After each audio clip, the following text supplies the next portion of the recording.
Ni uchungu sana kuona vijana wadogo ambao wazazi wamewatuma waende shule wakasome, lakini kazi yao ni kukunywa pombe, kutumia miadarati.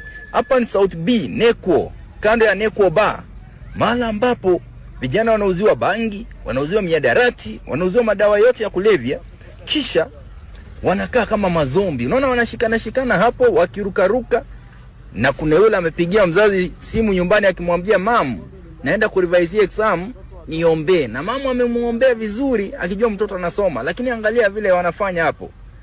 Na nataka kuhakikishia kwamba mahala hapa tutatembea, mahala hapa tutachukua hatua na tutawashika waweze kufikishwa kotini, kwa sababu hii si haki.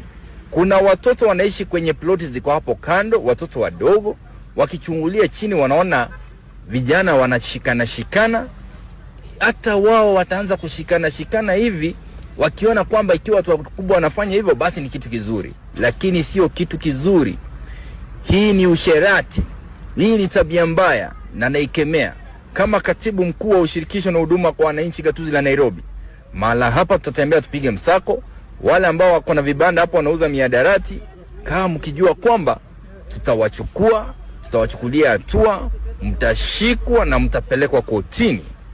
Na naomba hii video muishare kabisa na mzoom kabisa, wazazi waweze kuona hawa watoto ili wajue ile tabia watoto wao wanafanya. Gen Z, hapa mumeniangusha. Moja ni Fei sijui na Su. Mama Afrika Fei na Su. Nasema mtoto kwa karo.